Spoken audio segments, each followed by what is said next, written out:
and then I will post this on YouTube. So again, we'll have a nice, quiet, quick conversation. We'll also have another session next week, and we will have another session just after Christmas, and another session the first week of January. Okay, but they're just going to be like open mic. So, I'll be online if you've got any particular questions. This is the last one of orientation as such. Okay, I've had a lot of meetings today, so my throat is quite dry. So today we're going to just talk about things which we need to take into account, and a little bit of information about Spain, which I think is going to be very useful for you. Again, listen, arrival 15th of January. You need the generator. Okay, 16th of January, very important. You're in Madrid. It will only be Emmeline, and probably or hopefully Erica, possibly Mila. Okay. If not, you're going to have to work together to see what is our second date of orientation. It's not going to be a real orientation, but we do have to meet in Madrid. And I think it should be the 29th of January. Okay. I think the 29th, sorry, the 30th of January would be the next date, which means you can start your placement on the 1st of February. Now, if you've got any problems, of course, don't worry, we will wait for you. So just remember the things we need: these documents, the passport, the insurance, the flight deals, flight details, police record check, terms and conditions, doctor's certificate, dear family letter, and your profile. Most of you have done these. I can see there are still references, actually, not in here, but references. I will send everybody the links again tomorrow, and I will send them to you via WhatsApp individually in case you haven't received them by email. Okay, let's see some questions. All we're going to talk about now is Spain as a country, okay? Because you might have some ideas about Spain. Spain is not Mexico, of course. When you come to Spain in orientation, I will say, now go and find some typical Spanish food. And everybody comes back and says they've been eating like enchiladas and tacos and nachos. This is Mexican food. This is not Spanish food. So you're going to start thinking about Spain a little bit. Anyway, here's some ideas. Okay, here's some ideas about Spain. Or rather, sorry, here's some ideas about Spain. Tell me some of the things that Spanish people worry about. What are some of the things that Spanish people think about? What's on their mind, do you think? You can tell me. Unblock your microphone and tell me. Things that Spanish people worry about. I've heard that there's a high youth unemployment rate. Very good. Yeah, youth unemployment. So they worry about jobs. Not only is it youth unemployment, but the wages are very low in Spain. Okay, they have not gone up. Okay, very good. Something else.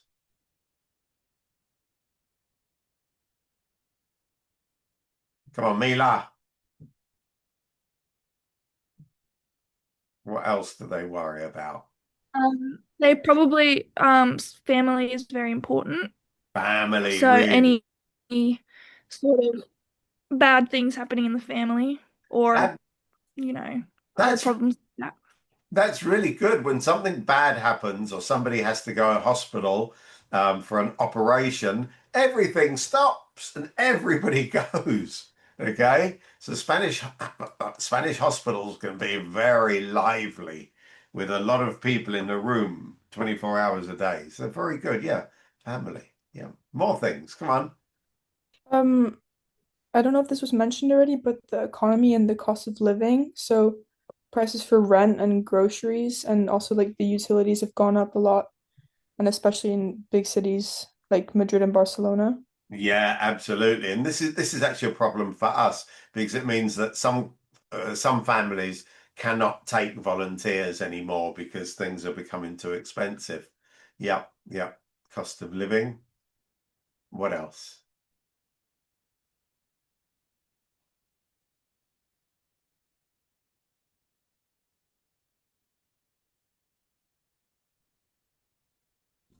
Also with tourism, Hmm. it's like the country's been very impacted by it. Also small shops and restaurants that people don't really visit anymore because they're going to bigger stores like chains and stuff.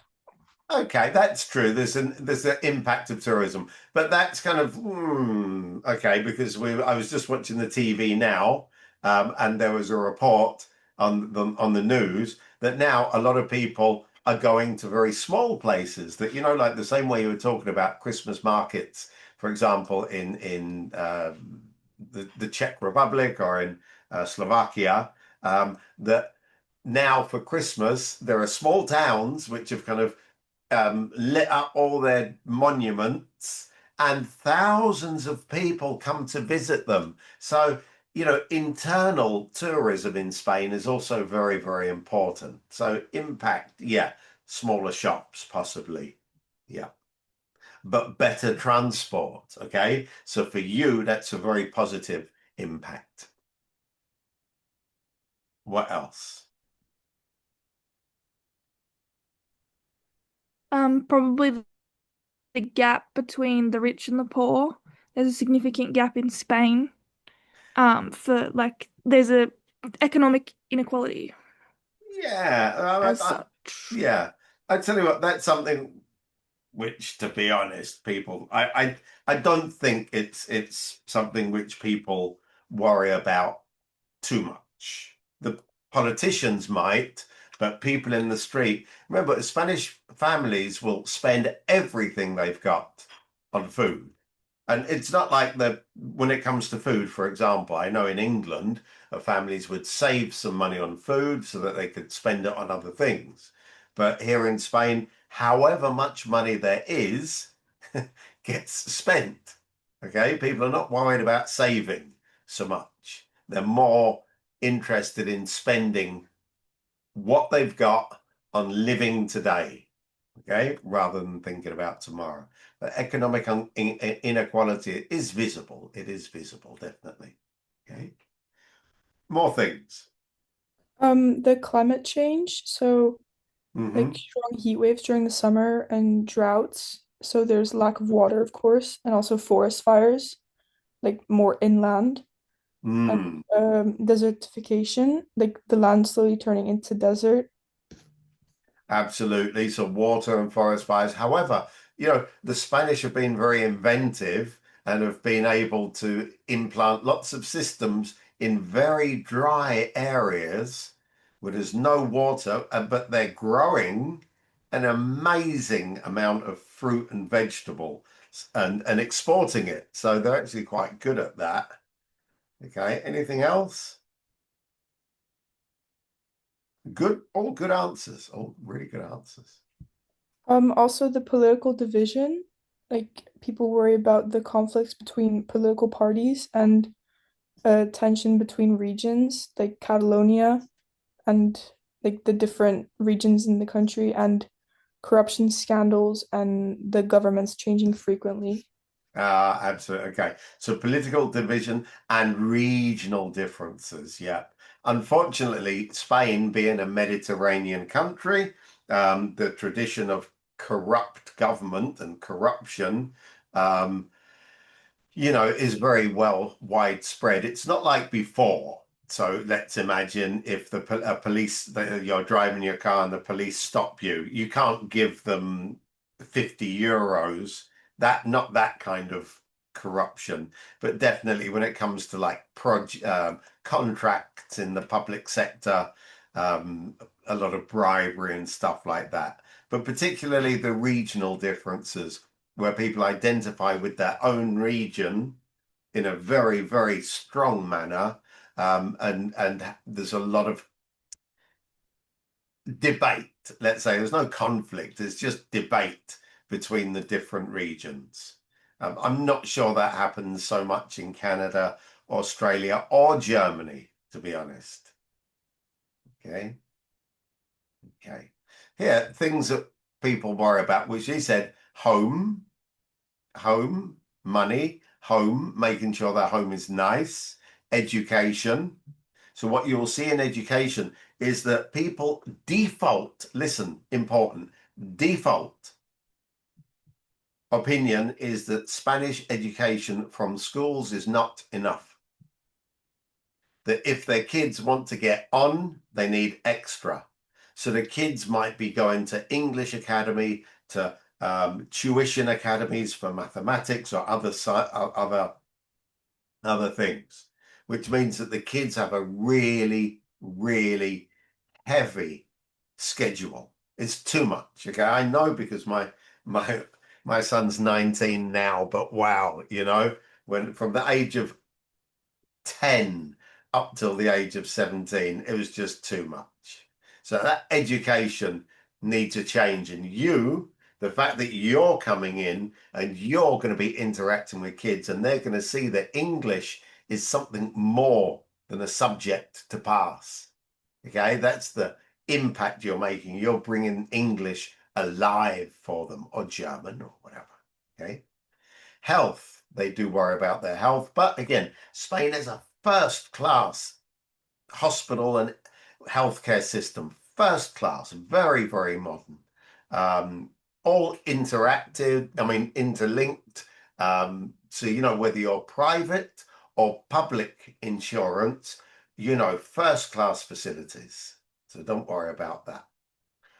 Work, because we said before that there's a lot of low paid jobs. You know, you can't believe that. What does a lawyer earn in Spain? Probably like not much more than a school teacher. All right. Not much more than a school teacher. There's thousands of lawyers, thousands. Image. Yeah. People want to look good.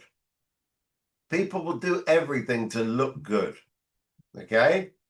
And obviously now there's a lot of low cost clothing stores and they buy things, you know, Shine or AliExpress, but then there's Zara and all these other all these other clothes shops. People really find it. And sometimes they say to us, oh, you know, your volunteers don't spend as much time making up and like looking fancy and stuff. And I said, well, you know, they haven't come for that.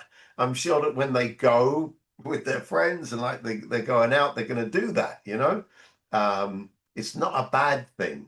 Okay, it's not a bad thing. You come as you are and you come with your personal style or no style or whatever you come with. Okay, as long as we said before, as long as it's not a lot of piercing and a lot of a lot of visible tattoos. In fact, as long as it's not a lot of visible anything.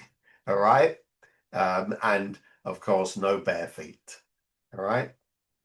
So food, yeah, that's number one, really, food and their family. Okay. You're going to tell your family, you're going to tell your host family, look, I'm going away for the weekend, I'm going out with some friends. First thing they're going to ask you, where are you going to eat? Where are you going to have food? Okay. You know, and it's a lot of fun. You come down to Valencia on a weekend or somewhere like that. Nice weather. You know, this weekend is like 23 degrees and it's the 8th of December. So you can buy stuff in the supermarket. You can sit out in the park or near the beach and have a really nice picnic for stuff you bought from the supermarket. The Spanish people would be horrified. That's not eating. The eating, you have to sit down in a restaurant, have your first course, your second course, and your third course. There we go. So it's all about food and people live to eat, okay? Which means everybody must enjoy their food, okay? And everything you do is based on meal times, possibly the exception of breakfast, which is just there. It's something quick and you leave, right? But then, you know, there's 5 meals a day, especially for kids, which means the desayuno, which is the breakfast, the almuerzo, which is the mid-morning snack. If you come to Valencia, the almuerzo is something different. The almuerzo is this massive amount of food, okay, which you wouldn't normally expect. And then you have your comida, the lunch at 4, maybe you'd definitely be finished by 4. Sorry, begins maybe at 2 and be finished by 4. And that is normally a starter, a main course, and dessert. That's every day. Then you have your merienda, which is the afternoon snack. That's mainly for kids, not really for adults. And then your cena, which is the evening meal between 8:30 and 10:30. Okay? They say it's light. Spanish dinner is light. Is it really light? And they give you, first of all, a bowl of soup, and then they give you like a steak, and then a couple of fried eggs. This is light, okay. Or it might be sharing food, but it's definitely lighter than midday. Okay. So Would you also be eating lunch at school? most of you, Emmeline, you will be eating lunch at school, and it's a very good lunch. Erica, I believe you will be eating lunch at school. It's also, oh, you will, and it's a very good lunch. Mila. And Mila, you will also be eating lunch at school, which is very good. And Yasmina, probably not. You'll probably be having lunch with the family because you're from a very small school. Okay, and do's and don'ts. Look, rather than asking, I'm going to tell you. But yes, please do try everything which a Spanish family offers you. Please, yes, do offer to cook. And please, yeah, say when they give you an orange,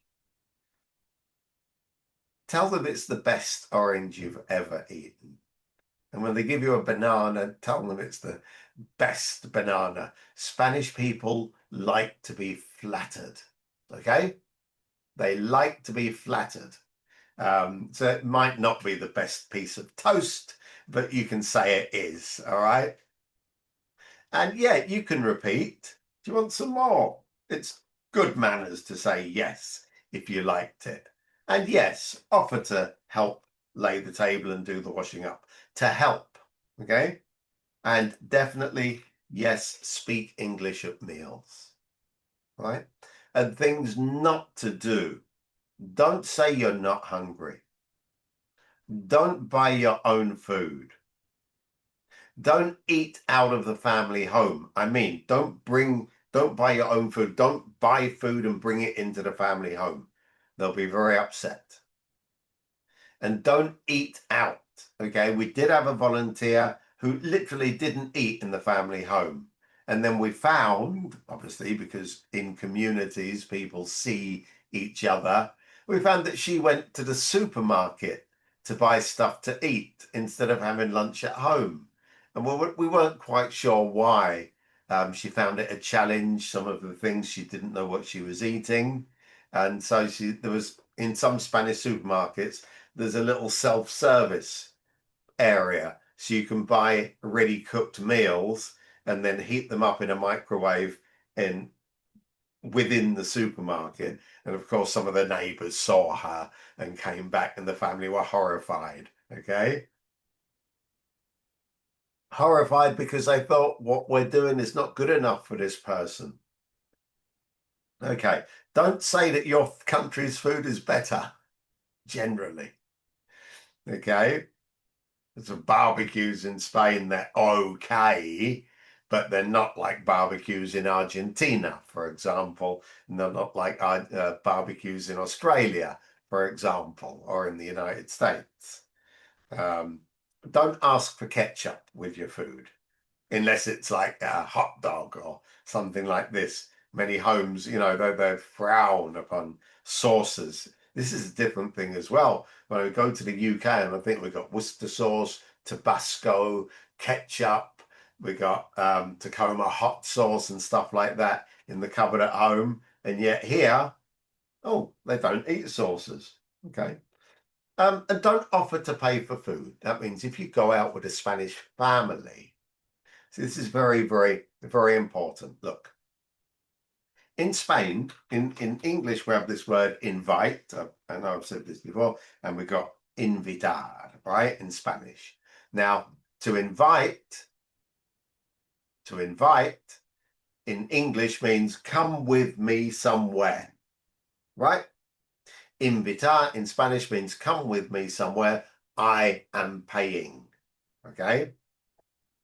So if you have any doubts when they say we're going to a restaurant, and you can say, oh, how much should I take? Or how much will it cost? 9 times out of 10, they will say, oh no, te vamos a invitar. We will pay for your meal. Okay. That's the normal thing. However, if they say no, and they say, no, it's a very special restaurant and it's going to cost you 60, 70, 80, 100 euros, you might say, actually, you can be very, very, very honest. Actually, I don't have that money to spend on a meal, on one meal, right? So don't offer to pay for food, but ask before. When you're going out, when you're going places, say, how much money should I take? Or how much will this cost me? Okay. And they might laugh and say, don't worry, but better safe than sorry. And don't use your phone at the dinner table, please. Okay. Keep your phone out of sight and everybody be happy. The schools, they will be happy. So this person is a role model because he or she is not on the phone and the kids are seeing that the person is not on their phone. The same at home, because it's like turf wars now. It's the age generation war, that having the phone or not having the phone.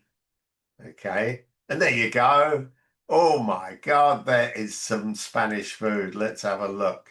It doesn't look that appetizing, but this is very typical Spanish food. Magdalena's muffins in the morning, of course. They're not great muffins, okay?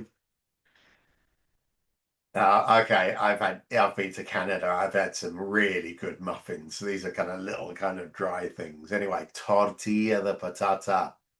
The tortilla, the potato omelette, the Spanish omelette, #1. This is default food. Everybody loves it. You can have it hot, you can have it cold, but you got to try it. And it's available just about everywhere. Morcilla, a blood sausage. If you like the taste, you'll like the taste. If you don't like the taste, try it once. Okay, the color, that's the blood. Okay, great delicacy. The ham, the bocadillo, the ham roll or baguette. Okay, this is a cured ham, very, very popular in Spain. Cereales, okay, breakfast cereal. You won't get a great range of them here.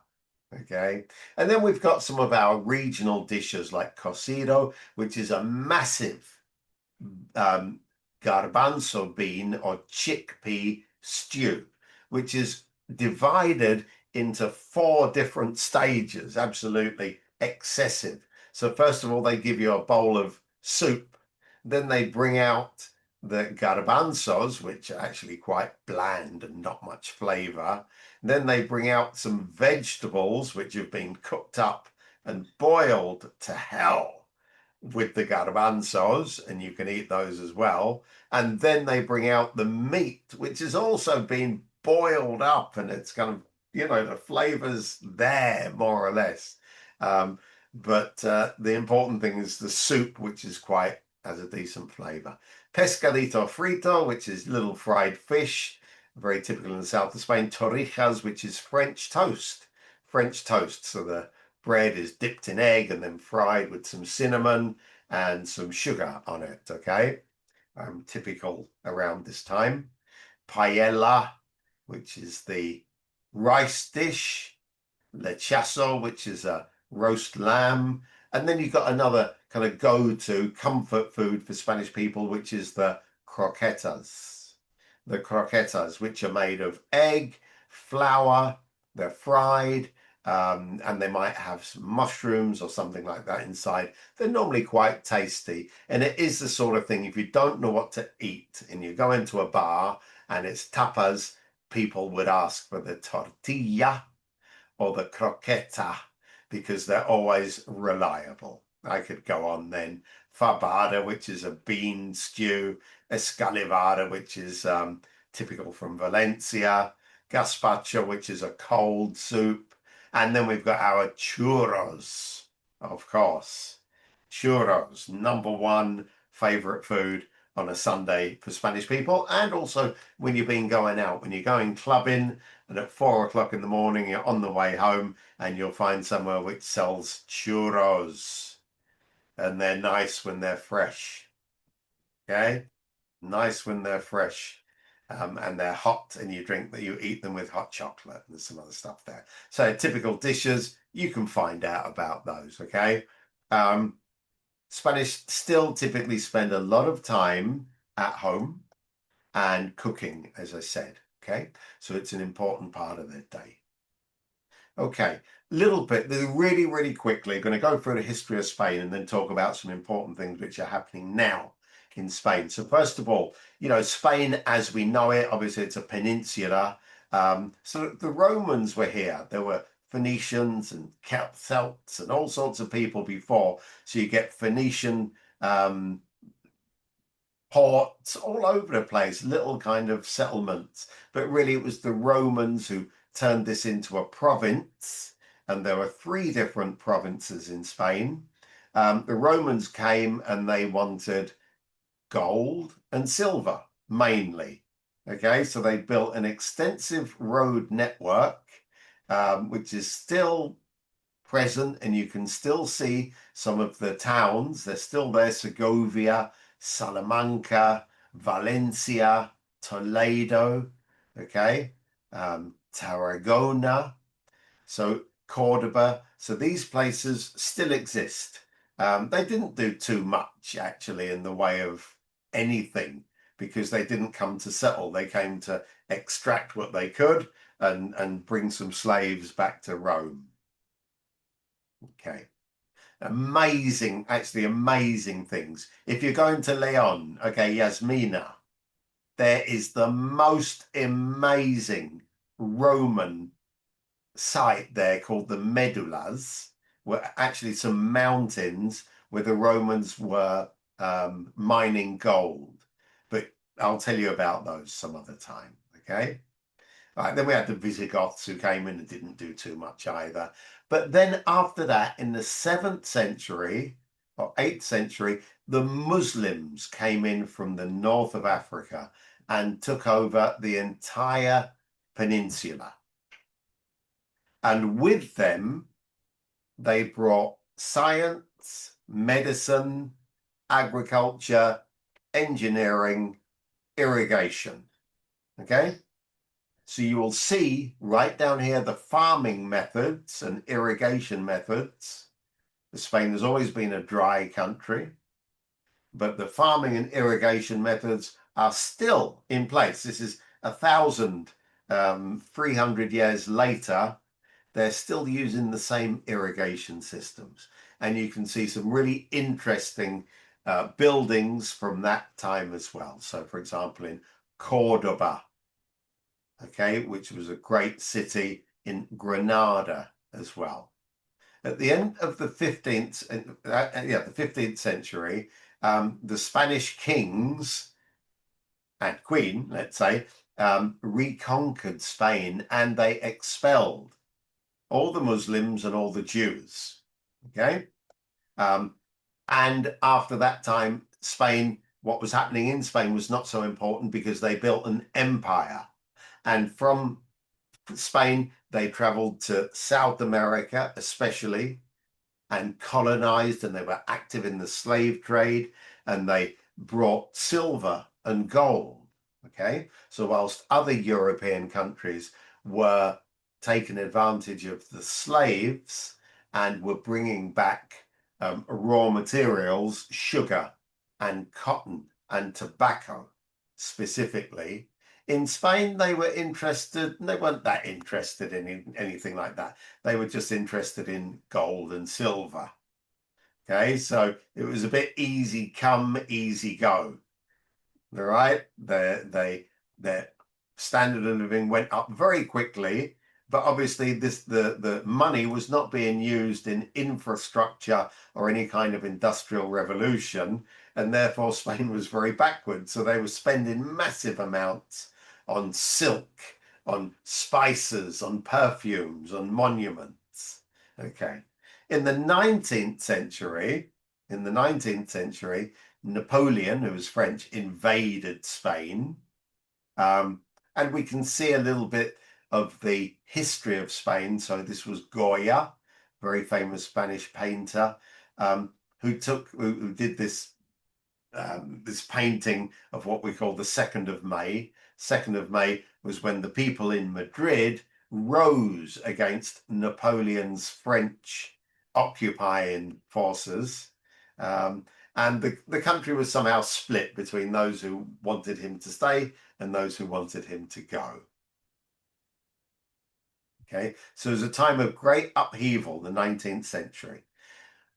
This last century, 20th century, the biggest thing to happen was the Civil War. Okay, the Civil War. So remember, in 1936, there was a civil war which lasted 3 years, which was won by the fascists. Okay, and that went on for 40 years. Sort of 40 years of fascism in Spain. So whatever we talk about Europe and the problems in the 1930s and the Second World Wars, remember, in Germany, Hitler was a Nazi, but he was in power for what, 5 years, 6 years, 7 years?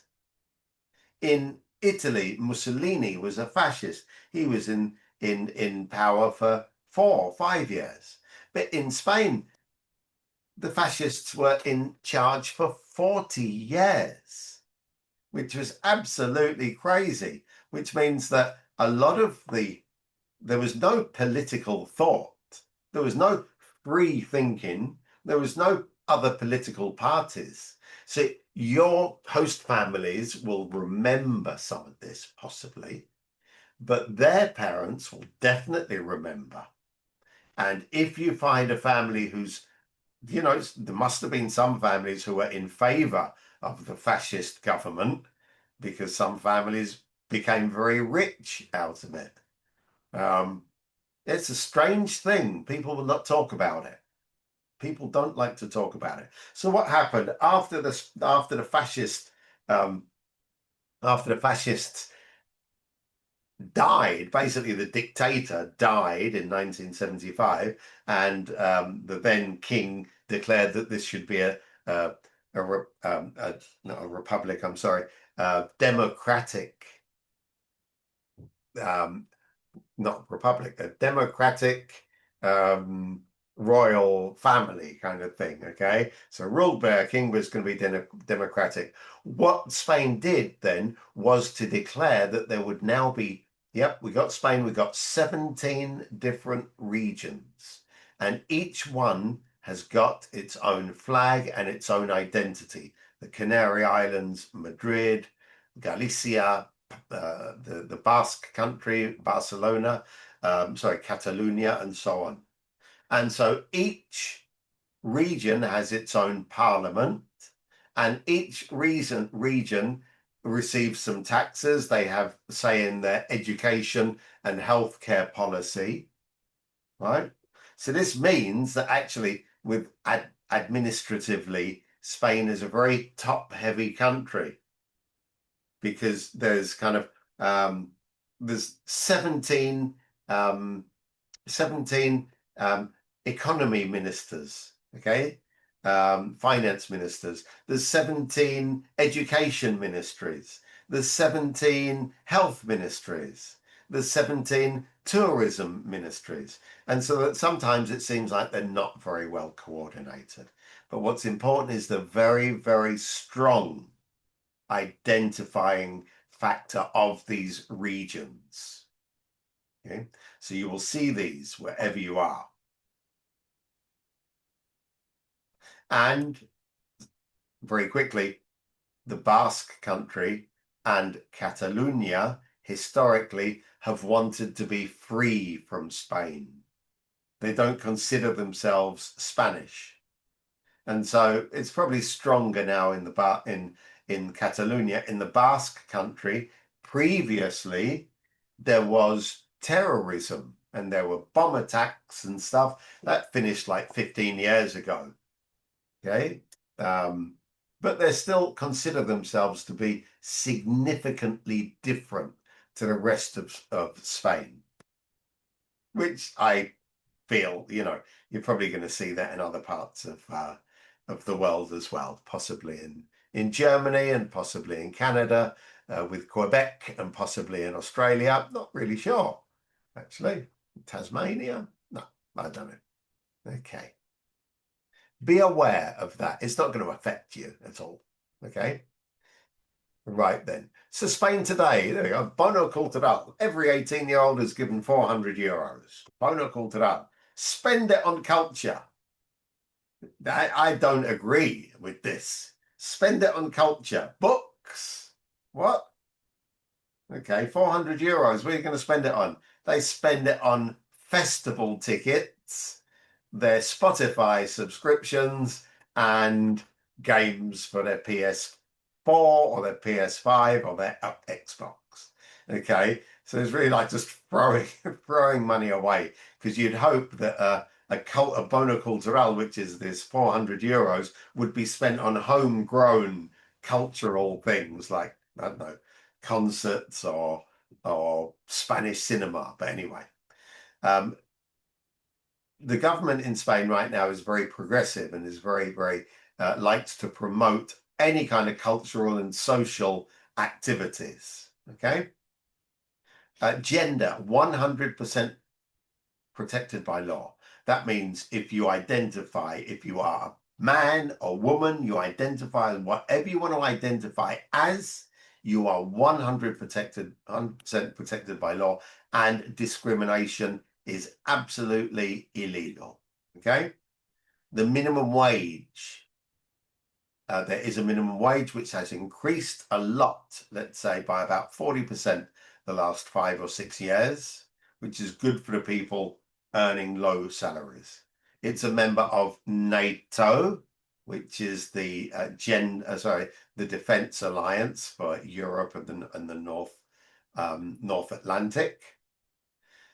Police, we have 4 different police forces depending on where you are. So you've got the Guardia Civil, who are kind of paramilitary, and they dress up like soldiers in green. The National Police, who wear blue. The local police, who also wear blue. And the regional police, who might wear blue or light blue or red. Okay? And the regional police, each type of police force, they might control borders, they might control the road network, others might do crime, which would be normally the national police, others parking and traffic in the cities, that would be the local police. Okay, so I need to go to somebody say, I need to go to the police because I've lost my wallet or my suitcase, and you have to ask, which police do I go to? Okay. Spain, 3rd most popular tourist destination in the world, which is good for you because transport is good. There's, you won't go anywhere and say, oh, there's nowhere to stay. In fact, there's very few places you'd go and say, there's nothing to see. There is so much to see everywhere you go. Okay. 40% of Spanish people go to university because it is free. I say free, it costs them maybe €500 a year. Okay, so virtually free. Okay, free healthcare for all Spanish people, even if you land here in a public health emergency, it is free. So in practice, even if you come with your private healthcare insurance, you will be able to go to a public hospital and get treatment. They might ask you to pay for it, in which case you would claim it back from your insurance. But for many things, they won't even bother. Okay. Human rights are thoroughly protected. Minority, diversity, accessibility is complete rights for everybody. And also important today is an emerging immigrant population. And I'm not sure, I think some of the families are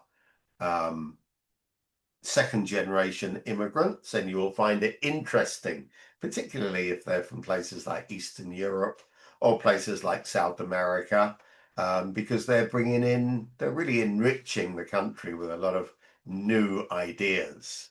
Okay, you'll see. Racism. Okay. Well, look, if you've been in a country which had 40 years of dictatorship, and 40 years of dictatorship meant isolation.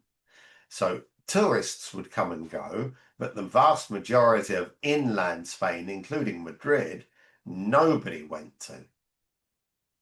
And people had a they were very narrow-minded.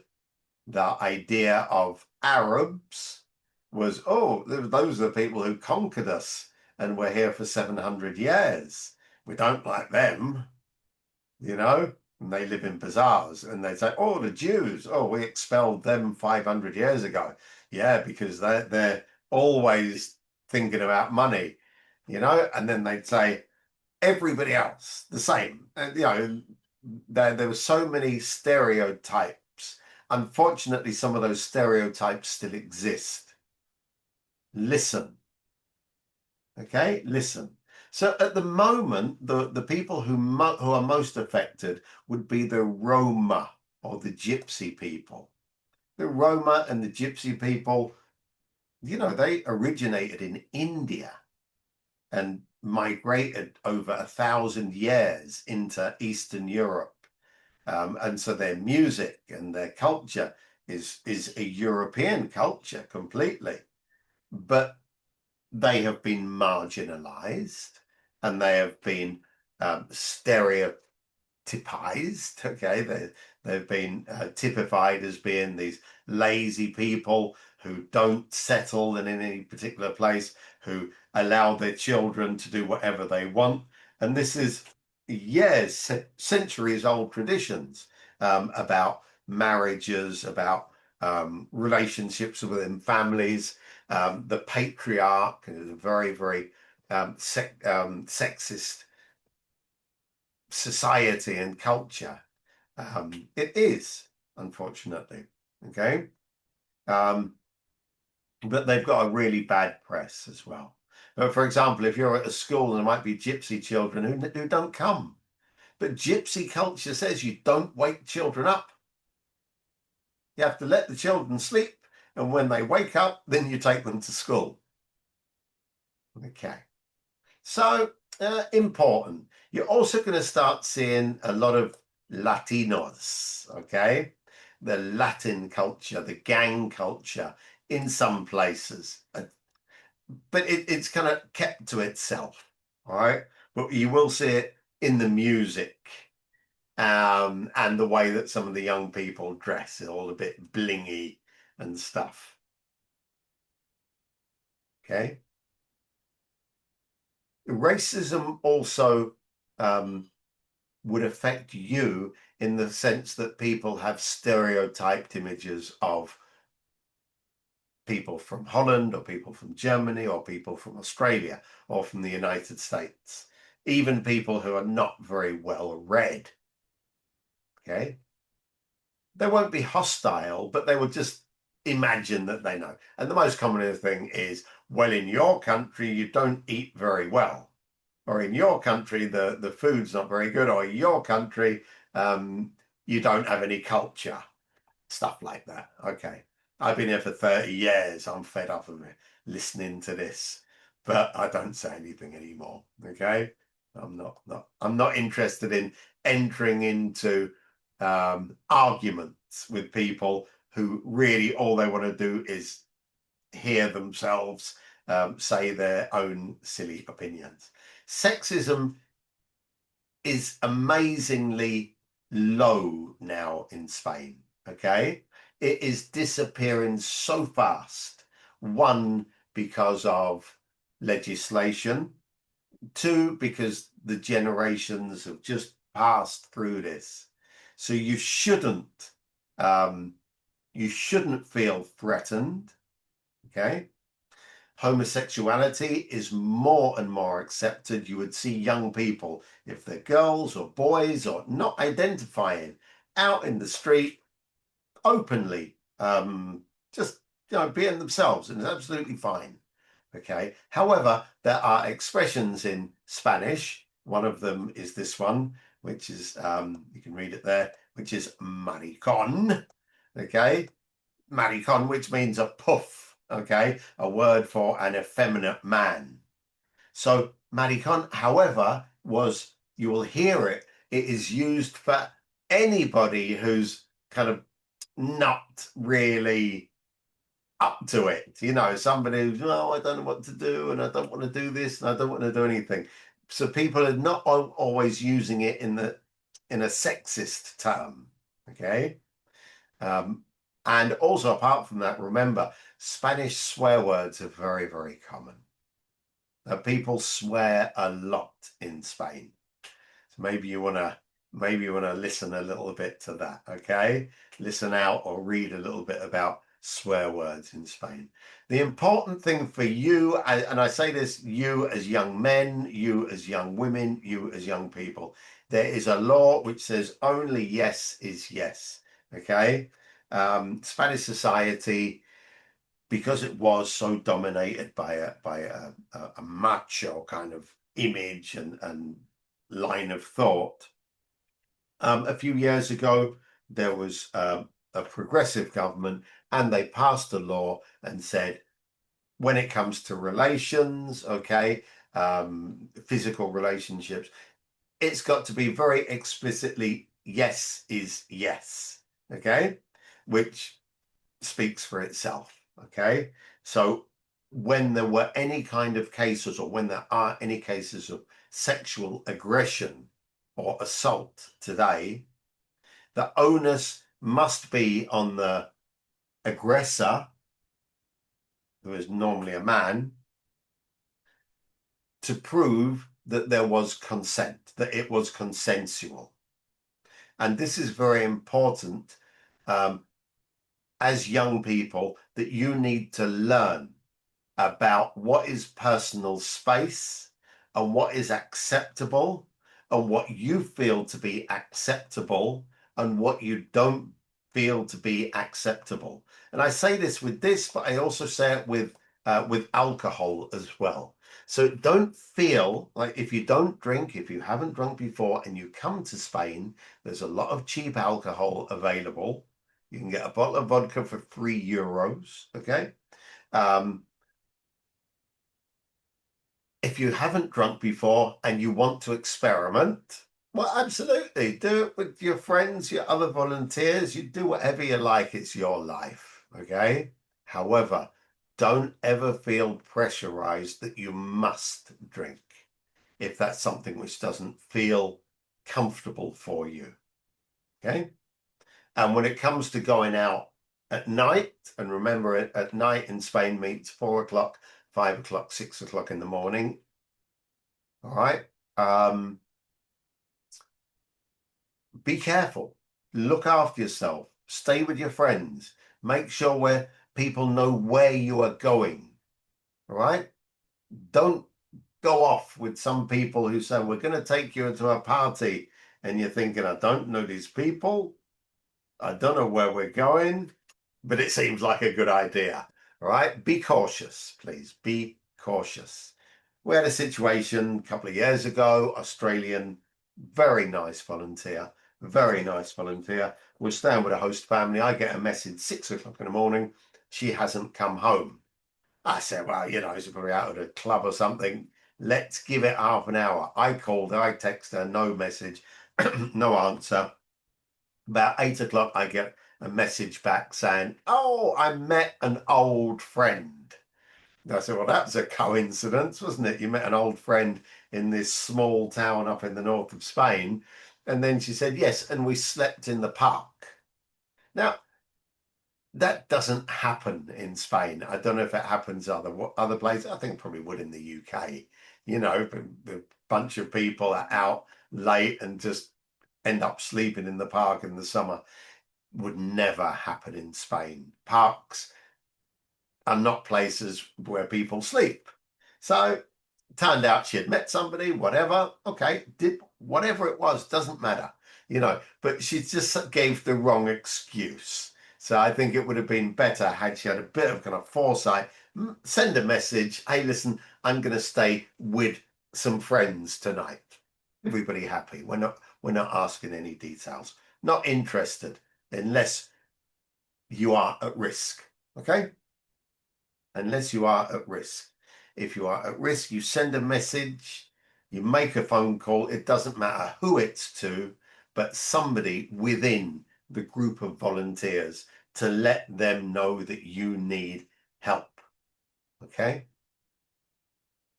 Okay. Meeting people. You're going to meet people. The people are friendly in Spain. Casual, informal. Think about the personal space. Okay, again, it's personal space. You would have the extended family, you've got 15 new people all coming to give you a hug and give you a kiss. You might feel comfortable, you might not. Okay. Touching. I've got a friend who's always touching me on the chest. Every time he talks to me, it's like touching. And it's so annoying. Okay. Personal space. How much do you need? A meter? 80 centimeters? Whatever. Okay, there we go. Okay, Emmeline, thank you. I'll post the recording. Okay. Listening, okay, that's your conversational skills with Spanish people. In Spain, they have no problem in ending the sentence for you or interrupting your whatever the conversation is, whatever you've got to say. Now, as I said last week, it's very common for them to say, as you explain somewhere that you have been, which is a beautiful beach, and they will say, oh yes, but I've been to a much nicer place than that. And they'll start telling you about it before you've finished. Your WhatsApp groups, your Facebook groups, your Instagram, not so sure, but definitely WhatsApp groups and Facebook groups are very good ways of meeting people. Telegram, I think groups as well seem to work quite well. And there must be many others. Meetup is an app which lets you meet people in your area who are interested in doing things that you like doing. So it might be swimming in the sea, or it might be climbing, or it might be something else. Meetup works very well. Also, it lets you see who are these people, how many are there, any comments before you decide to go on an event with them. And of course, you can join sports clubs or teams. Okay, they're getting around. We will talk about this. I'm going to change some of these actually because they're changing. But railways, if you're traveling by train, the trainline.com is probably the best, okay, resource. If you're flying, Skyscanner is probably the best. And remember, air travel within Europe is extremely cheap, right? We're talking, as I say, like 50 euros return from Spain to Rome, for example, or to Paris. To Germany, for some reason, it's a little more expensive, but there are many low-cost airlines. Okay. You can always ask me, I want to go to this place for a weekend. I spend the rest of my time when I'm not doing the voluntary work, I spend the rest of my time working on travel for teachers and educational groups. So I've always got, information about prices and timetables and so on. Okay. But transport is good, cheap, fast, safe, and clean in Spain. Okay. So documents, remember you're going to have to bring your documents, your police certificate, your insurance, passport and copies, medical reports, and prescriptions. So if you're taking any kind of medication, make sure you bring the prescription, plus you bring the packaging, so that if you need it here, you go into a pharmacy and you can show them and they will tell you maybe there's a different equivalent medication here in Europe or in Spain. Okay, and then when you arrive, don't worry, we will tell you we will tell you all the sort of paperwork you've got to do here. But the number one is this one, the police record check, which we will do with you.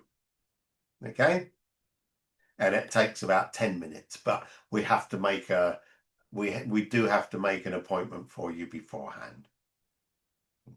and we will go with you. And remember, keeping in touch. Well, I tell you what, today it's not so much of a problem because we've got WhatsApp. Okay, so make sure you've got that installed. And you can use Lobster, Orange, all these different phone companies. You choose. We've got the offer with Lobster. If you want it, I can send you the referral code. But you can also use things called a eSIM. Okay, particularly if you're using Apple. If you've got an iPhone, the eSIM is very, very useful. That means you can get a local number. You don't actually put it in your phone, and you don't have to lose your own number. And you can link a WhatsApp account to that. That's very good. Might cost you like €3 a month or something silly. Okay, so investigate a little bit. And then how will you get on in Spain? The blank space. Maybe we'll talk about this next week. We'll have a session. Okay, we'll have a session next week. Won't be Monday, more like Wednesday. We'll have a chat. Talk about it, okay? How you think you're going to get on and what are the things you need. But you come as you are, okay? And know that you're going to make friends, that people are going to really appreciate you. But particularly if you are a shy person or you like time to yourself, you're going to have to change your mind a little bit. And from the beginning, you're going to have to come out and put yourself, you're going to have to expose yourself to, particularly to the family you're living in, right? And realize what they want from you is the best you have to offer, all right? And I asked everybody in there, in everybody's initial interview, I always asked about your personal qualities, what other people thought of you, maybe what your mother or father would say about you, those good qualities, okay? And bring them out and put them out there. Okay, that's it for today. Any questions? Let me stop the recording.